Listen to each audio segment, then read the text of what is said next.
Hey guys, welcome to the stream. This is so painful. I literally want to cry, but like it's like it's. Oh my god, I cannot tell you how horrid I feel right currently. Like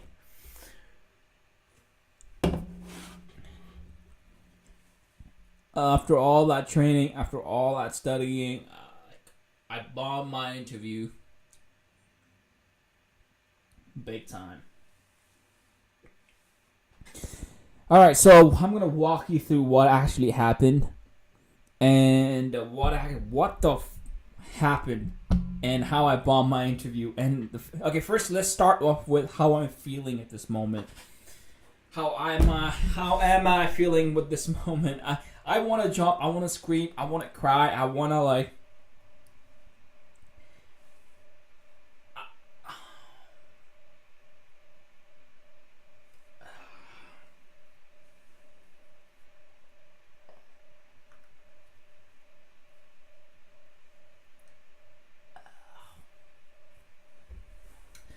I don't know, man. Like, shit. Ah, fuck. All right. Okay. Gather myself here, and we're gonna talk. Look, man. I had this interview with the company. So the very first thing they sent me was hacker rank 3 questions. I smashed it. All right, it's good. And then they invited to me another one, a phone screen, which I smashed it. Okay, and there's a technical interview after that, which I don't know why, yo. Why is my laptop like lagging? Literally, like when I was doing my interview, it was lagging as well. But that is not the point of this stream. The point of the stream is like I bombed my interview so hard.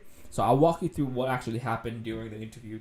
So we open up with a call. We have some friendly chat, and they send me a HackerRank, like a live coding share. And I was like, okay, we got in there, and it was some chessboard puzzle, thing, and I was so not expecting the whole like. It was beyond lead code. It was beyond lead code in the sense like there are multiple classes you have to juggle and so on. But it was like the question was basically simple, like the question was simple depth first search, or like I just do a tree search on a chessboard, such that you visit some piece. You create one path. But I messed up that question so bad. Like I started off well, but then I started talking. I started talking as I was coding, right? Started talking as I was coding. What happened then was like my brain bandwidth just got like half as I was talking. Like as I was explaining the code while I was talking, my bandwidth, like my cognitive bandwidth, literally got halved, and it sucked. So when there was a bug, when I tried running the code and there was a bug, I was like, holy shit. Like it took me, I did not know how to start. Literally, I was like, I literally froze. You know the Eminem song where like, like you only have one shot and you got to go, and that like I literally froze that moment. I choked. Literally, I choked. The definition of choking.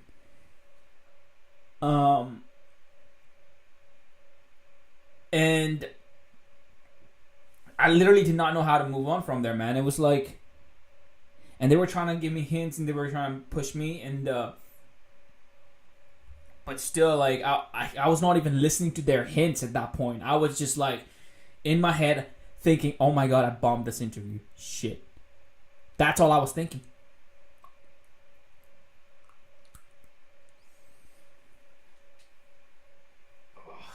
So yeah, that happened, and we got to like we didn't even get to this 2 questions. It was just literally I was stuck at the easy question, and honestly, if it was like just me doing the question myself, I would have like it, bro. It's just like it's easy, right? But because there was the element of it's interview setting, there were people watching me. It was like, oh my god, this is like. I literally, my brain froze. Alright. And I couldn't solve it. I mean, I to be honest, I got some answers, but I literally did not know if the answer was right, wrong. Like, I couldn't go past, I couldn't see past the fact that I messed up. I have a bug, and I don't know how to solve it. Like, I couldn't see past it. And this doesn't happen when I'm practicing. And when I'm practicing my lead code and whatnot, editor, I'm just chill, like, I can think past it, and I'm not talking when I'm practicing. I'm like, I have full 100% cognitive bandwidth focusing on like solving that problem or bug. But I realize this is a new thing. Actually, I have to note down.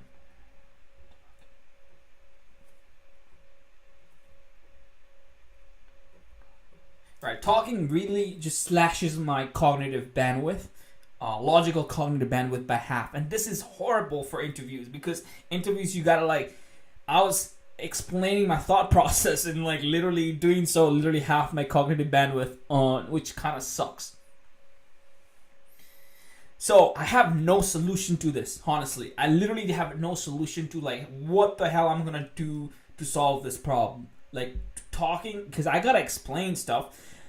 I mean, I have some ideas, right? One idea is that to solve this particular problem is like, oh, maybe I should do like prep mock interviews, more of them.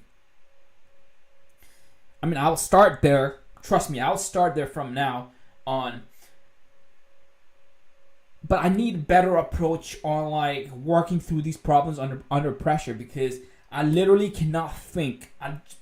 My soul drops when I hit a bug, and hitting a bug is like a normal thing, like when you're writing the solution during the interview setting, like hitting a bug is a normal thing, but my soul just drops like when I cannot think, and it was so embarrassing, man. It was like, all right, I'll get to that part.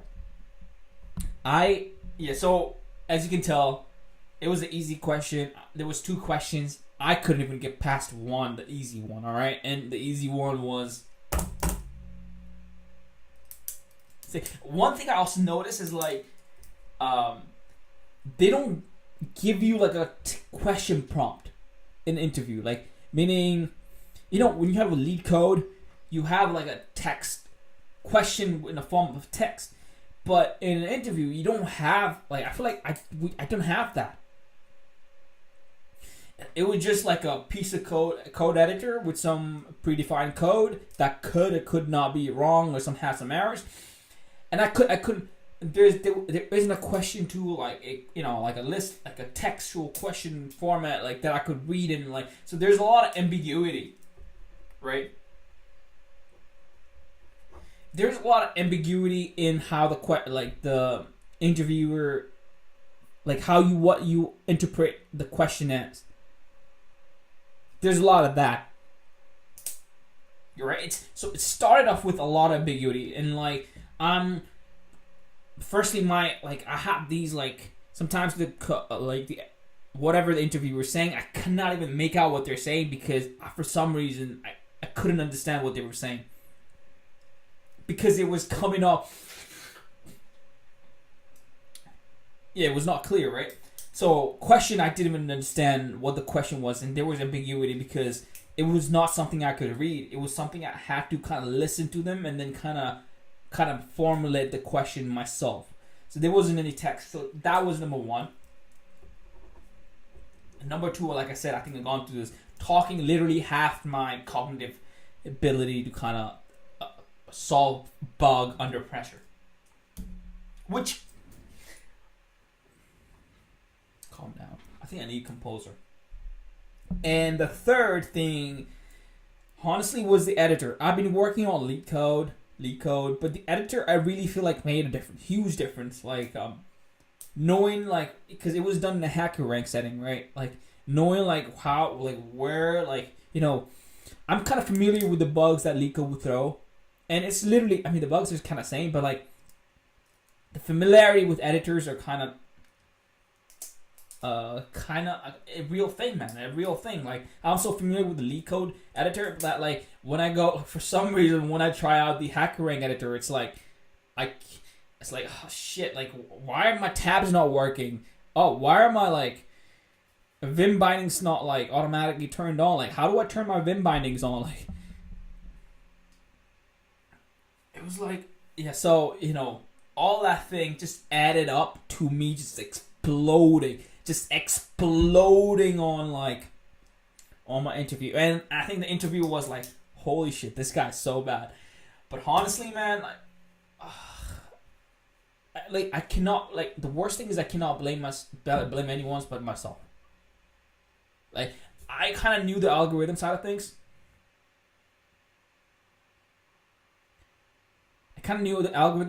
But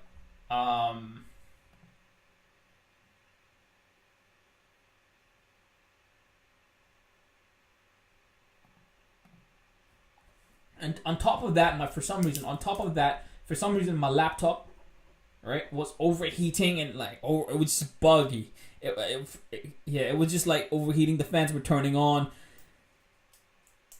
It was not good, man.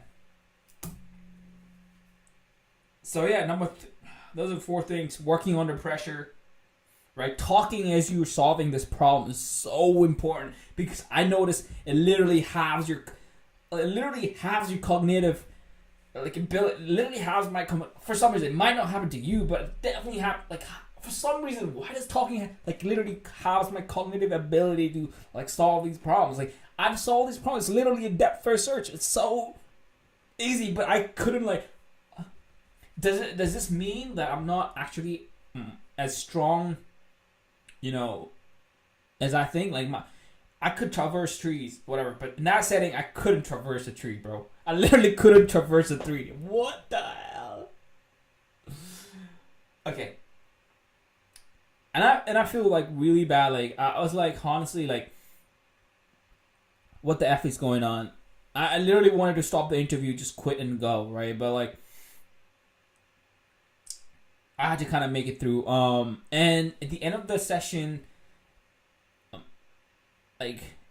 so the end, I was struggling really hard, and I was I got some answers at the end, some path, but I didn't even know what path I was printing. I was literally so clueless,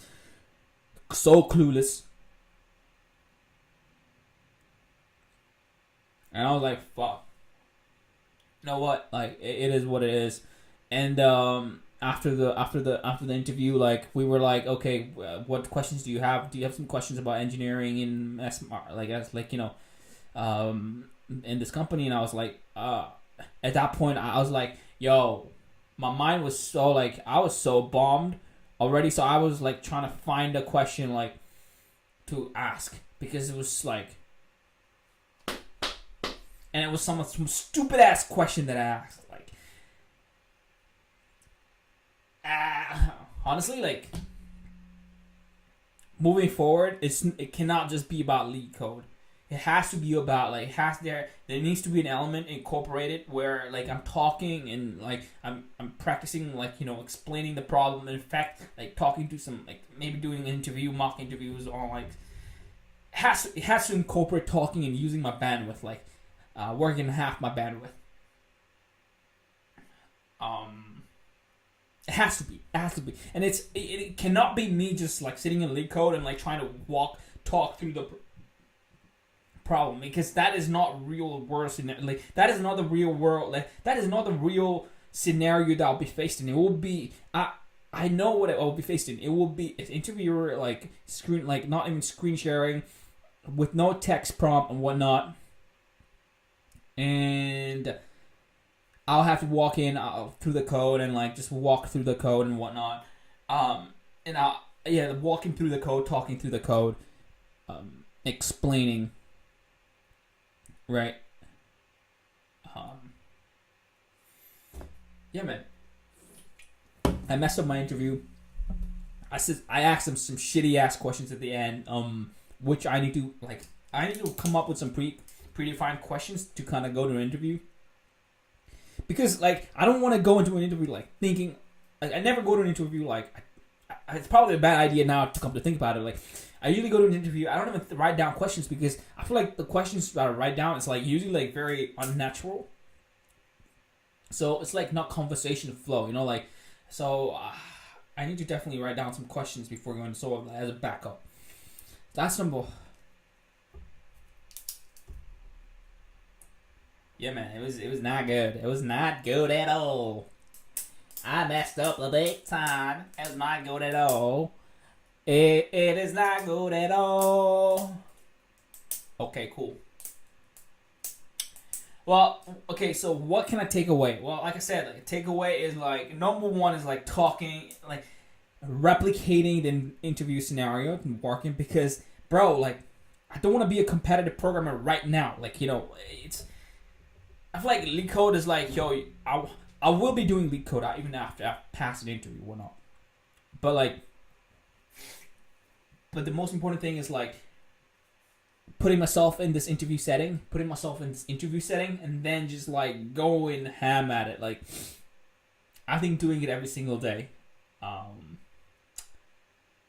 doing every single day twice, right? Has to be the priority. Has to be the number one priority, because if I'm not doing this, then it's like.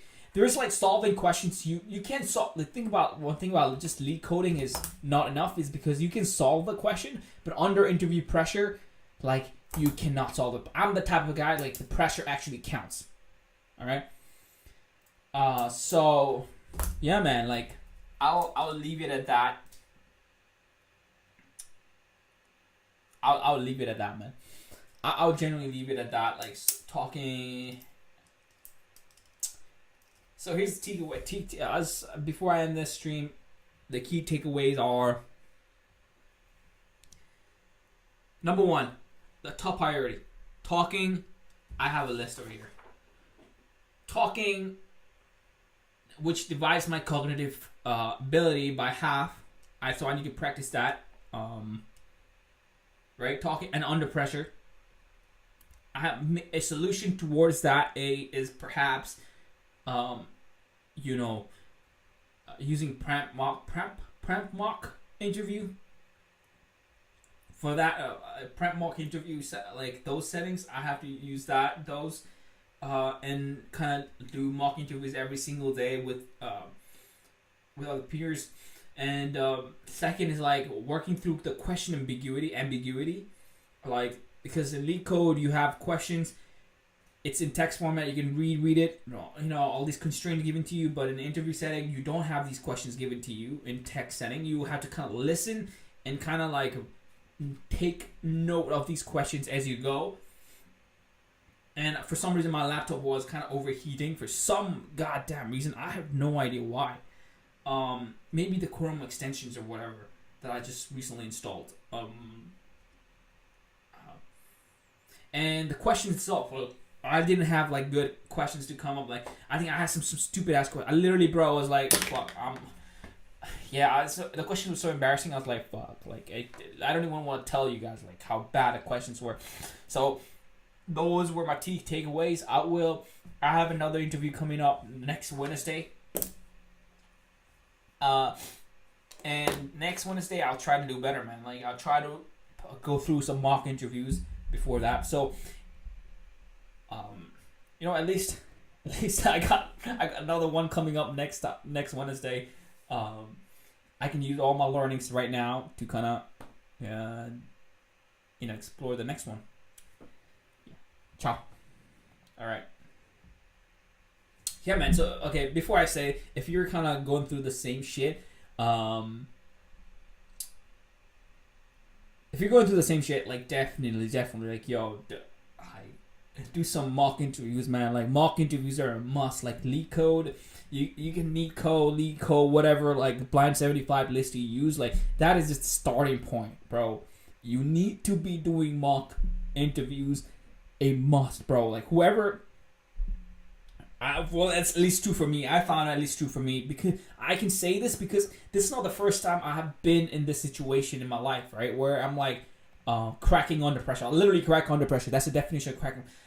This is not my first time. When I was giving my high school test or exams or like A levels, right? I had the same issue. Like there was first year, second year, right? A levels. First year, I literally cracked under pressure because I literally had I didn't do any mock interviews and mock exams and whatnot. I literally walked into an exam, so I bombed my test so bad, bro. I remember like first year coming home crying because I was like, I bombed my exams because I hadn't done the exam practice in an environment environment setting. So like when the environment came, I just bombed. So that's number one. That's number one example of like where this actually happened. And even in my university is like, there were a couple of instances where where this happened. So this seems to be a regular pattern in my life, like where if you want to succeed in like a particular test or something, you have to put yourself in a mock scenario, mock situation, and yeah, well, that didn't go well. I don't know. Next Friday, next Wednesday, got another one. Another one. No. I don't even know, bro. I got another one now. Bro, I swear to God, I'm just rambling right now. But yeah, man, that's it, man. Like, just do more mock interviews, bro. Like my ego hurts because it was so embarrassing. Oh fuck, it was so embarrassing. But I get it, man. Shit is hard. It's hard because I lack the practice in the real environment. Like my training data that I've been kind of training with is like it's very different from the actual world. It's like a distribution mismatch if you're coming from like machine learning world, right? You're training a model with some certain training data, and then in the real world, like when you in inference time, you're using completely different data to kind of make inference, which obviously the model will suck at it, right? Because you didn't train with that data. So I think that's the same case going on here. So yeah, man. Shit happens. I hope I will never see these guys again because I don't want to see them again. And just move on, man. Like honestly, just move on. Move on, knowing your mistakes and learn. Like, bro, like, so what, bro? Like, I failed, bro. Like my tech interview, like, bro, like, Golden State Warriors lost. Warriors lost against the Lakers. Lakers lost against the Nuggets. All right. The LeBron James, the GOAT, lost against Nuggets. And it's about how you come back, man. It's like how you readjust, how you come back, and it's you gotta take a loss and then you gotta move forward. I've had like other interviews that I didn't obviously fail, but like I literally generally didn't care about them enough. But this one I practiced so much that I feel like it hurts because I put in so much time to kind of prep for this interview. But then just because I put in so much time doesn't mean it's good time, right? It's like I clearly realize the time I've been putting is not effectively placed, right? It's always been lead code every day. Wake up, lead code. It's not good. So I need to kind of like readjust my strategy going on and beat you guys.